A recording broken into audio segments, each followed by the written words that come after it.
principalmente sobre o seu sim a respeito do encontro face a face com Deus. Amém?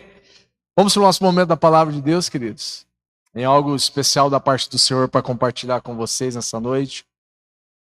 Algo que Deus ministrou no meu coração nessa semana e algo que eu tenho certeza que vai edificar a sua vida. Essa é uma noite especial também, a noite da ceia do Senhor, onde nós vamos nos assentar com o Senhor e juntamente com a igreja para ceiar com o Senhor nessa noite.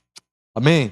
Quero falar com vocês essa noite sobre escravo por amor. Você pode repetir comigo? Escravo por amor.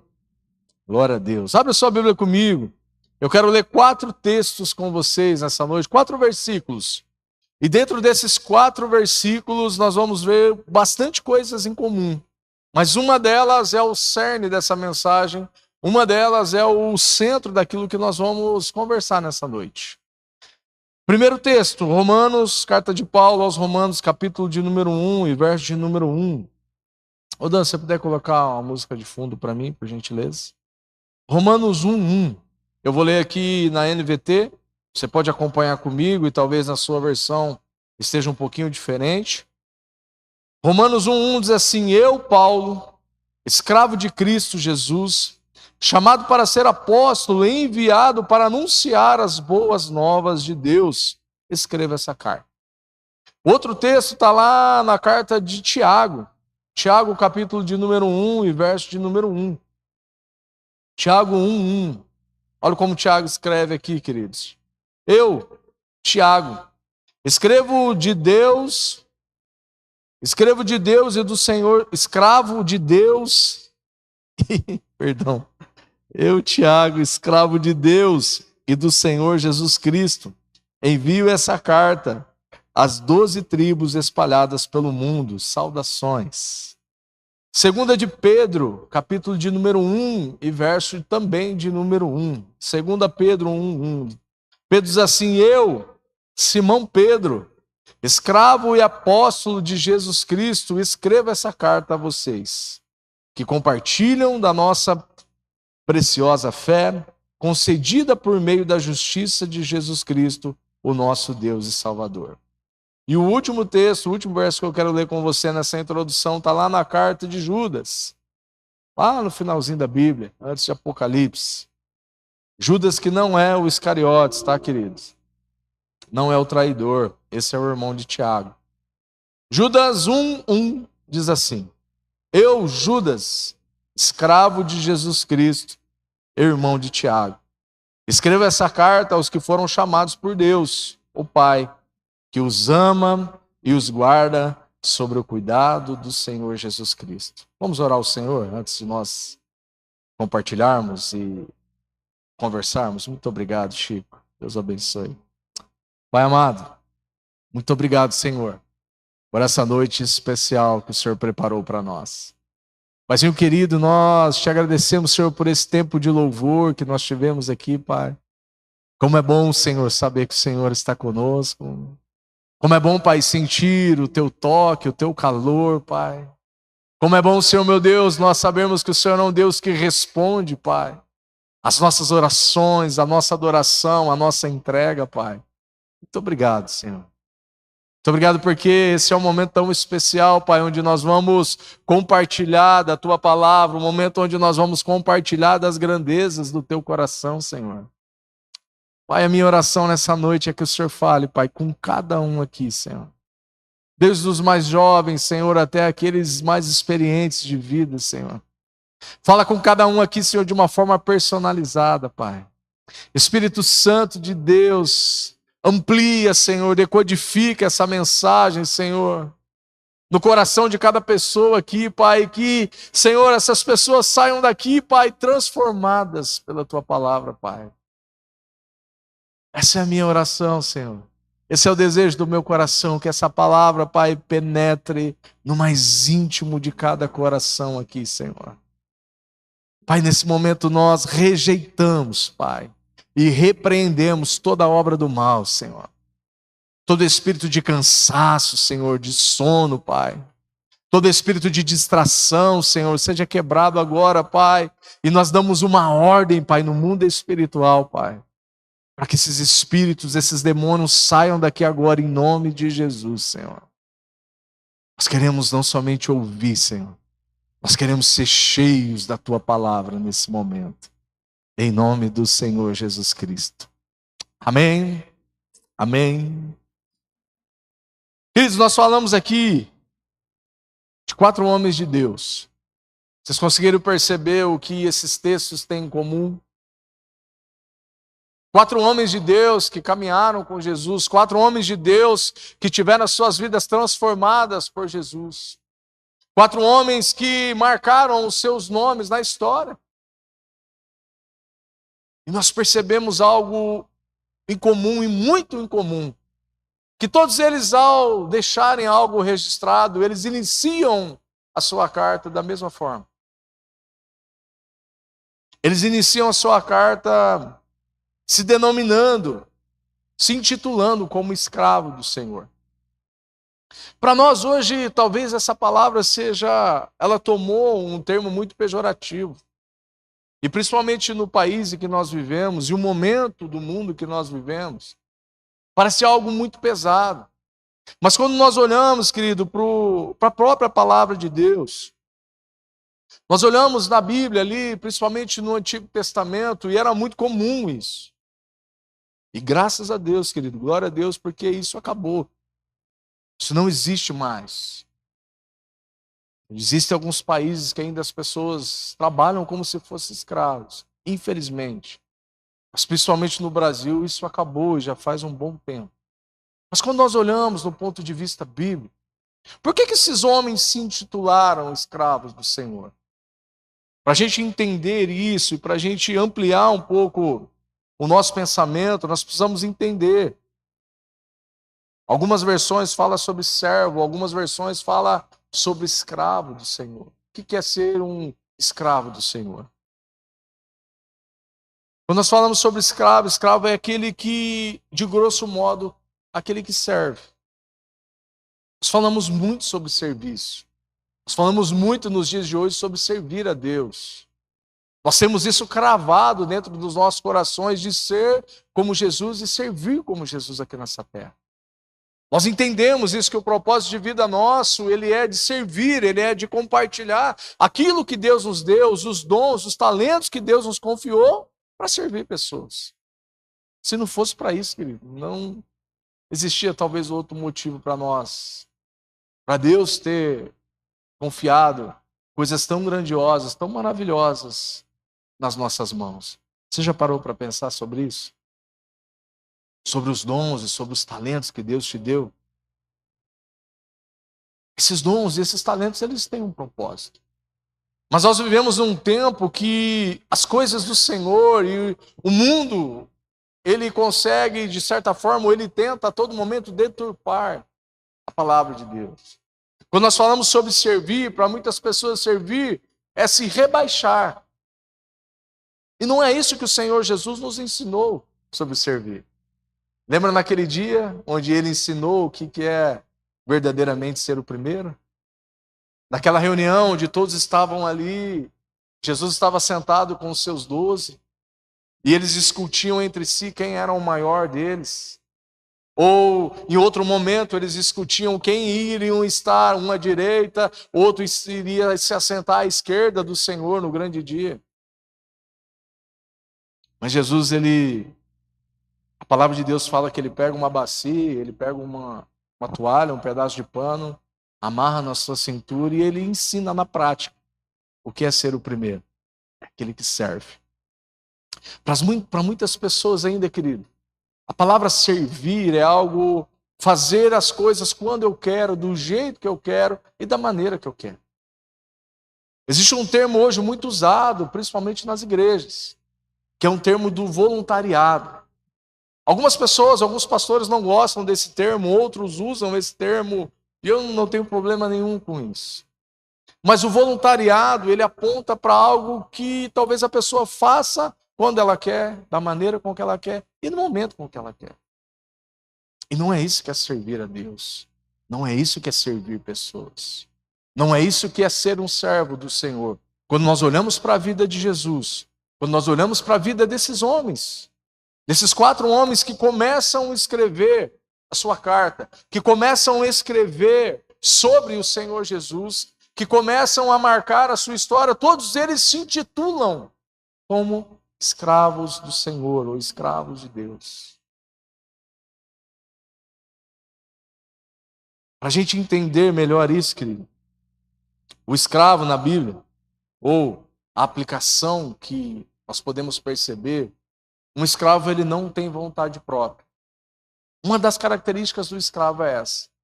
O verdadeiro escravo ele não tem vontade própria. A vontade do escravo é fazer a vontade do seu senhor. Você já ouviu falar a respeito do escravo da orelha furada? Ou do servo da orelha furada na palavra de Deus? Quem já ouviu esse termo aqui? Para entender isso, vamos ler um texto junto comigo, lá de Êxodo. Vamos voltar lá no início da Bíblia. Êxodo capítulo de número 21 e verso de número 1. Aqui talvez seja uma regulamentação sobre o que é ter um escravo, o que é ser um escravo. Não hoje, mas naquele tempo. Êxodo capítulo de número 21 e verso de número 1, a palavra de Deus diz assim: esses são os decretos que você apresentará a Israel. Se você comprar um escravo hebreu, ele não poderá servi-lo por mais de 6 anos. Liberte-o no 7º ano, e ele nada lhe deverá para a liberdade. Se ele era solteiro quando se tornou seu escravo, partirá solteiro. Mas se era casado antes de se tornar o seu escravo, a sua esposa deverá ser liberta com ele. Se o seu senhor lhe deu uma mulher em casamento enquanto ele era escravo, e se o casal teve filhos e filhas, somente um homem será liberado no 7º ano. A mulher e os filhos continuarão a pertencer ao Senhor. O escravo, contudo, poderá declarar: eu amo meu senhor, a minha esposa e os meus filhos, não desejo ser liberto. Nesse caso, o seu senhor o apresentará aos juízes, e em seguida o levará até a porta ou até o batente da porta e furará a orelha dele com um furador. Depois disso, o escravo servirá ao seu senhor pelo resto da vida. Aqui existe uma regulamentação sobre o que era ter um escravo nos tempos bíblicos. Aqui o livro de Êxodo, ele está relatando que aquele senhor que comprava as pessoas, comprava um escravo, esse escravo ele serviria na casa daquele senhor durante 6 anos. Mas no 7º ano, aquele senhor ele era obrigado a liberar aquele escravo, para que ele pudesse seguir a sua vida. Mas se esse escravo ele decidisse, presta atenção, se ele decidisse no seu coração que ele não gostaria de sair ou de não gostaria de ser liberto, se ele gostaria de permanecer na casa do seu senhor, ele poderia fazer isso. Mas aquele senhor, ele teria que tomar aquele escravo e marcar aquele escravo de certa forma, com um furo na orelha. Por isso que há o termo o servo ou o escravo da orelha furada. Isso era uma marca, querido, física, que onde aquele homem passasse, onde aquele homem estivesse, quando as pessoas olhavam para ele, elas percebiam que aquele homem, ele era um escravo, não por obrigação, mas ele se tornou um escravo por amor. Onde as pessoas olhavam alguém com um furo na orelha, elas percebiam, ali vai alguém que serve a um senhor, não por obrigação, mas ele serve ao seu senhor por amor. Aqui existem alguns detalhes. Se ele, quando ele chegou, ele fosse solteiro e depois ele adquirisse esposa e filhos, os filhos e a esposa pertenciam ao seu senhor. Mas a grosso modo, em forma de resumo, essa era a regulamentação para ser um escravo. Hoje nós não vivemos mais nesse tempo. Hoje nós vivemos um tempo pós-sacrifício de Jesus na cruz. Hoje nós vivemos um tempo onde nós somos redimidos. Nós vivemos hoje um tempo onde nós somos comprados por um alto preço. Amém? E hoje fica fácil para nós entendermos isso, ou talvez fica mais claro para a gente olhar para a história, olhar para a palavra de Deus e perceber E não só perceber, mas valorizar ainda mais o sacrifício de Jesus pelas nossas vidas. A palavra de Deus, o próprio Senhor Jesus falou sobre isso, que aquele que comete pecado se torna escravo do pecado. Todos nós aqui, queridos, sem exceção nenhuma, um dia nós vivíamos uma vida sendo escravizados pelo pecado. Talvez não um igual ao outro, mas todos nós, sem exceção nenhuma. Nós vivemos talvez alguns menos, outros mais. Mas talvez existem pessoas queridas nossas, talvez já estão vivendo há 15, 20, 30, 40, 50, 60 anos, sendo escravizadas pelo pecado. Hoje nós entendemos isso, querido, de uma outra forma. Para nós ampliarmos esse entendimento, ou para nós crescermos esse entendimento, nós precisamos entender um pouco sobre liberdade. E a questão da liberdade é algo também que o mundo, ele não só confundiu as pessoas, mas ele tem enganado, o inimigo das nossas almas tem enganado muitas pessoas a respeito do que é liberdade. Quem já nunca ouviu de alguém dizer, eu faço isso, eu vivo uma vida promíscua, eu bebo, eu fumo, eu faço isso, eu faço aquilo porque eu sou livre. Quem nunca ouviu isso de alguém? Mas isso não é ser livre. Ser livre é o oposto. Ser livre é ter a opção de viver uma vida promíscua, de fazer ou de ter essas atitudes e escolher não fazer. Isso sim é a verdadeira liberdade. Isso sim é alguém livre. Nós precisamos entender, querido, assim como aquele escravo, ele decidiu no seu coração de servir aquele senhor não mais por obrigação. Aquele escravo, ele não devia mais nada, querido, para aquele senhor. Aquele escravo já havia cumprido todo o seu papel. Ele já havia trabalhado ali durante 6 anos. Mas agora ele decide em seu coração que ele vai continuar servindo o mesmo Senhor, agora por amor.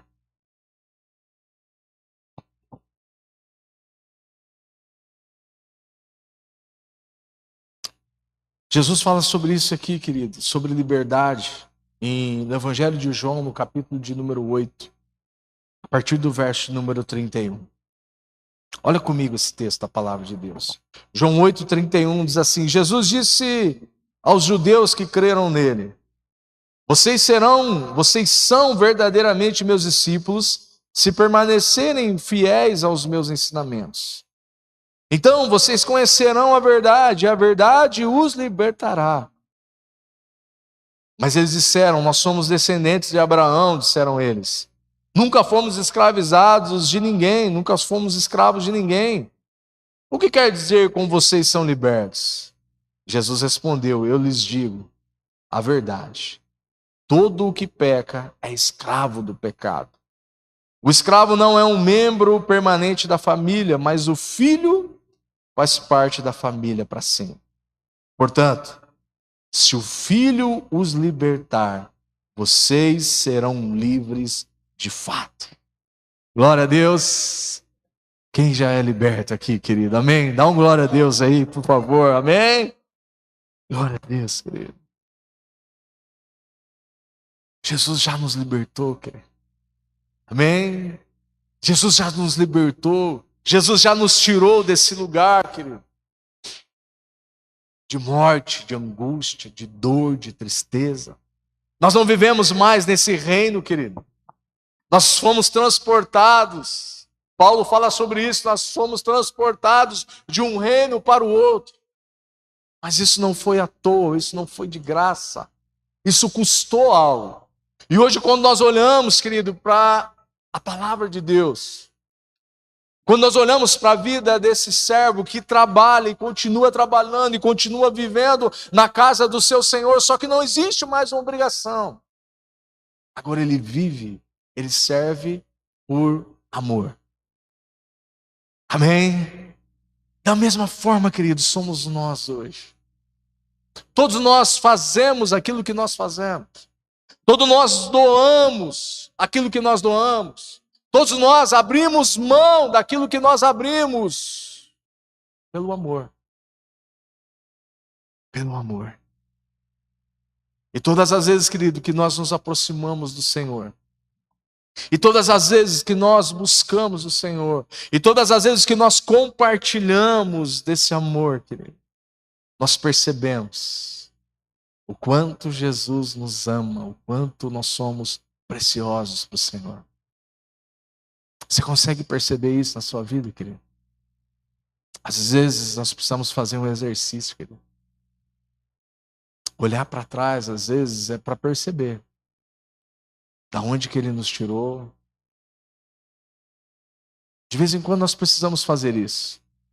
Perceber quem nós éramos e quem nós somos hoje em Cristo Jesus. Para perceber o amor dEle, querido. Para perceber a graça, o favor dEle. Sabe, isso é um exercício que nós precisamos fazer na nossa vida. Muitas vezes nós vivemos uma vida, querido, no automático, de trabalho, e casa, e igreja, e nós não paramos. Às vezes nós precisamos parar. E olhar para a palavra de Deus, e olhar para o Senhor Jesus, e perceber com tão grande salvação, querido, que nós recebemos dele.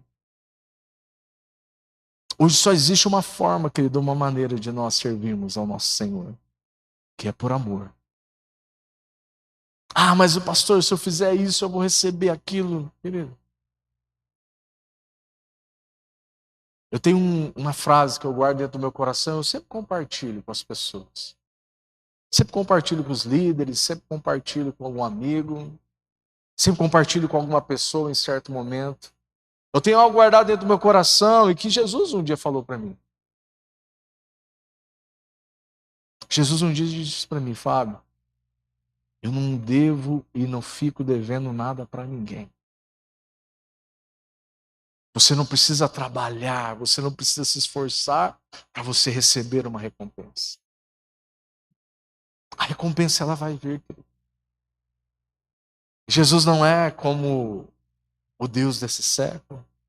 Jesus não é, talvez, como um dos patrões que você já teve na sua vida, que talvez não foi justo com você. Jesus é diferente, querido. Por isso que nós temos essa segurança hoje dentro do nosso coração de fazer e fazer bem feito, e nos esforçarmos em fazer por amor.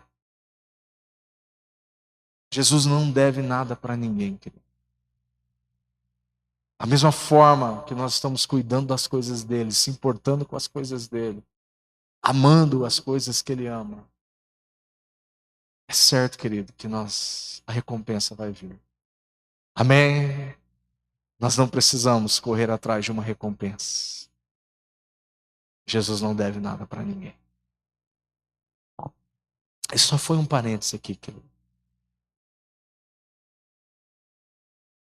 Todas as vezes que nós vemos essa palavra, querido, agora no Novo Testamento, a palavra servo, ela é a palavra grega doulos, que é um servo ou um escravo por amor. Todos esses 4 homens, querido, eles entenderam isso. Eles viveram isso. O apóstolo Paulo entendeu isso, querido, de tal forma, que olha o que ele escreve aqui, querido, na carta de Paulo aos Filipenses, capítulo de número 3 e verso de número 7. Aqui nesse texto, Paulo começa, um pouquinho antes do que nós vamos ler, Paulo ele começa a falar sobre o seu currículo.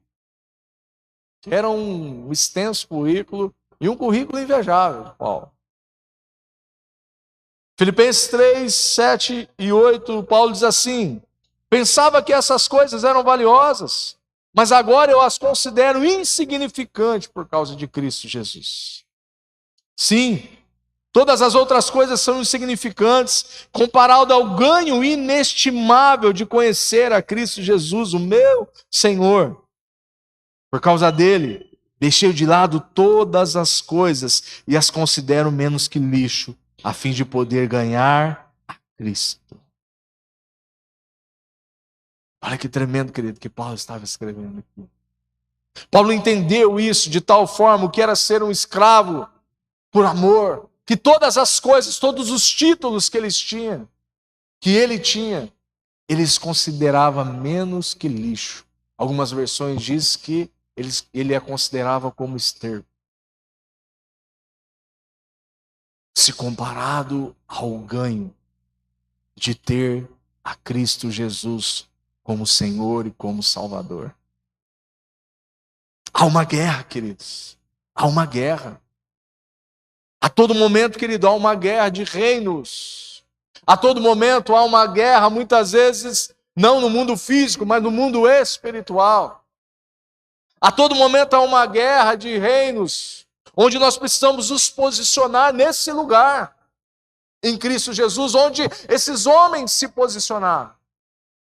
A todo momento nós somos tentados, a todo momento nós somos, muitas vezes, tentados e até enganados pelo inimigo das nossas almas. Mas esses homens, eles entenderam isso. Hoje eu sou um escravo de Cristo, hoje eu sou um escravo por amor. Eu faço o que eu faço, eu vivo o que eu vivo, eu prego o que eu prego, não buscando uma coroa corruptível dessa terra. Eu faço o que eu faço, não para obter a glória das pessoas. Eu faço o que eu faço, não para ter alguns tapinhas nas costas e dizer, uau, como você é bom nisso. Não, querido. Esses homens entenderam isso.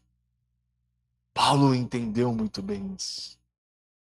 Nós fazemos o que nós fazemos hoje, não é para ter X seguidores nas redes sociais. Isso vai ficar aqui, querido. Isso vai ficar aqui. E talvez daqui a algum tempo, sabe-se lá se não vão bloquear, como já estão bloqueando algumas redes sociais. O nosso foco precisa ser outro, querido. A concentração dos nossos esforços precisa ser outra. Nós precisamos isso, precisa cair no nosso coração, como caiu no coração desses homens. O que realmente é de valor. Para Paulo, todas as outras coisas que ele era como lixo. Todo o seu currículo, tudo aquilo que ele havia acumulado, tudo aquilo que ele havia conquistado, o seu nome, ele considerava menos que lixo, perto do ganho de conhecer e de viver e de servir a Cristo Jesus. Amém?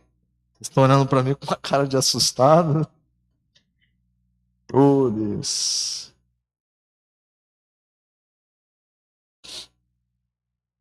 Quanto mais, querido, nós nos aproximarmos do Senhor, mas nós vamos perceber o quanto Ele nos ama. Olha o que Paulo escreve aqui também na segunda carta de Paulo aos Coríntios, capítulo de número 5 e verso de número 14. Esse texto é maravilhoso, querido. Pois o amor de Cristo nos constrange, porque estamos convencidos de que um morreu por todos, logo todos morreram. Ele morreu por todos para que aqueles que vivem, já não vivem mais para si mesmos, mas para aquele que por eles morreu e ressuscitou. Eu vou repetir isso. O amor de Cristo nos constrange. Você pode repetir comigo? O amor de Cristo nos constrange. Porque estamos convencidos de que um morreu por todos, logo todos morreram. Ele morreu por todos, para que aqueles que vivem já não vivam mais para si mesmos, mas para aquele que por eles morreu e ressuscitou. Amém? Sabe qual que é o desejo de Deus, querido, para as nossas vidas? É que nós não vivamos mais para nós mesmos. O desejo de Deus para cada um de nós, querido, que está aqui nessa noite, é que a gente viva nessa terra e que a gente desfruta do melhor dessa terra. Mas dentro de tudo aquilo, querido, que Jesus nos dá, nos permite desfrutar, não é só para nós. A casa que você tem hoje não é só para você. A casa que nós temos hoje não é só para nós. O carro, a moto ou a bicicleta que Deus te deu não pode ser só para o nosso uso pessoal. As finanças que Deus tem confiado nas nossas mãos, uns mais, uns menos, está tudo certo. Não é só para nós. Não é só para os nossos deleites. Não é só para fazer as nossas vontades pessoais e egoístas às vezes. Isso precisa transpor, querida, a barreira da nossa casa. Isso precisa transpor a barreira das paredes do nosso terreno. Isso precisa tocar na vida de pessoas, mano. Jesus só salvou você, só libertou você, só curou você por um propósito. De que outras pessoas também fossem curadas, de que outras pessoas também fossem libertas, de que outras pessoas também tivessem, experimentassem e vivessem uma vida com propósito. O amor de Deus, ele nos constrange. Aquele servo, ele carregava, querido, também uma marca. Nós falamos sobre alguns aspectos daquele servo, e talvez o último aqui é... Aquele servo, ele carregava uma marca onde ele andava. As pessoas olhavam e percebiam que aquele homem era diferente. Ele não era um escravo comum. Ele não era um escravo como talvez tantos outros escravos. E não sei se você já percebeu como a Bíblia fala sobre escravo. Como Deus usou a vida de escravos, querido, para abençoar os seus senhores. Lembra de Naamã? Naamã foi abençoado por uma menina, uma escrava, que ele nem tinha comprado. Comprou, mas não pagou, pegou para ser a menina. A história de Naamã. E depois, a história de Naamã, depois que o profeta fala para ele, ou manda um recado para ele lá, para ele se banhar 7 vezes no Rio Jordão, e ele volta para casa bravo, onde já se viu que os rios da cidade dele eram rios muito mais limpos, muito mais bonitos. E sabe quem que fala com ele? Um escravo. Fala, meu senhor, se o profeta tivesse pedido algo difícil para o senhor não faria para ser curado dessa lepra? Claro que sim. Ele pediu algo tão simples, só para o senhor se banhar 7 vezes nesse rio. Deus usou a vida da menina, querido, para falar sobre o profeta. Deus usou a vida desse escravo. E Naamã foi curado. Porque Deus usou a vida de um escravo. Quem lembra sobre a vida de José? José foi vendido pelos seus irmãos como quem? Como escravo. José chega na casa de Potifar como quem? Como um escravo. Ele vai para uma prisão como escravo, injustiçado. E depois quem José se torna? Governador de todo o Egito. O segundo homem mais poderoso de toda a terra. Aquele escravo, ele carregava uma marca, querido. E você sabia que eu e você, da mesma forma, carregamos uma marca? Amém? Todos nós fomos marcados pelo Senhor. Você pode dar um amém aí? Amém? Olha o que Efésios aqui, Paulo escreve na carta de Paulo aos Efésios, no capítulo de número 1, a partir do verso de número 13.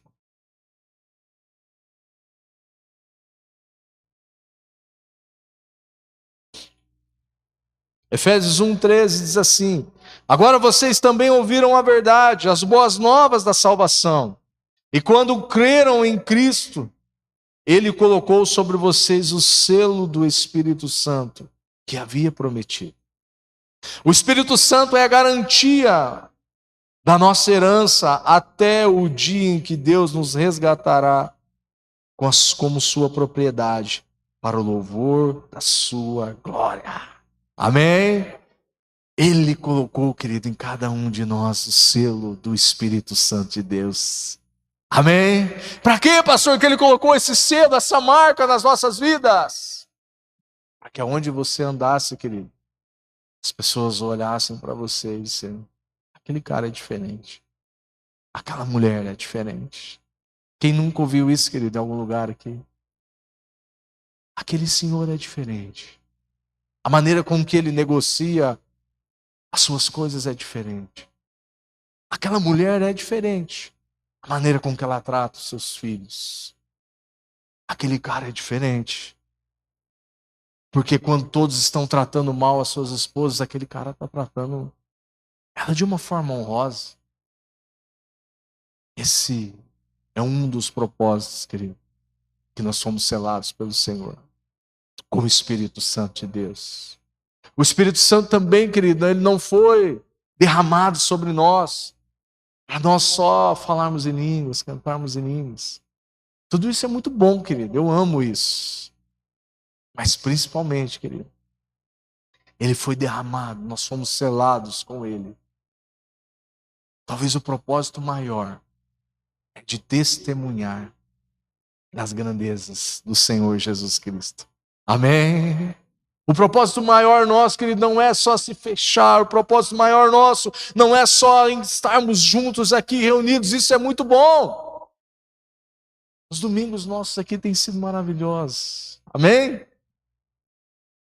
Mas o propósito maior, querido, é de na segunda-feira nós testemunharmos do amor dele. É de na terça-feira nós testemunharmos das grandezas do amor dele. Na quarta, na quinta, na sexta, no sábado, no domingo. Esse é o propósito maior, querido, porque Jesus nos comprou. Pedro entendeu isso, querido. Quando ele escreve a sua carta, ele entendeu isso. Paulo entendeu isso. Tiago entendeu isso. Judas entendeu isso. E todos os homens que caminharam com Jesus entenderam isso. Esses homens, ao invés de se intitular, esses homens, eles se denominaram escravos de Cristo Jesus por amor. E assim, querido, nós somos. Jesus não põe a arma na cabeça de ninguém aqui, a faca no pescoço de ninguém e obriga a servir ele. Não. Nós aqui, pastores da Caminho Vivo também, pode ficar tranquilos, não fazemos isso com ninguém. Amém? Você que está nos visitando aqui nessa noite, pode ficar tranquilo, meu irmão, minha irmã. Seja muito bem-vindo aqui. Ninguém vai colocar uma arma na sua cabeça e falar: você tem que estar lá domingo. Não. Os líderes também nos grupos familiares podem ir para um grupo familiar tranquilo, querido. Isso é uma bênção de Deus. Nós fazemos o que nós fazemos, querido. Nós vivemos da maneira como que nós vivemos. Por amor ao Senhor. Amém? Por gratidão ao Senhor. Por amor e gratidão àquilo que Ele fez por nós, querido. Você pode se colocar em pé nessa noite? Quero convidar o pessoal do louvor aqui.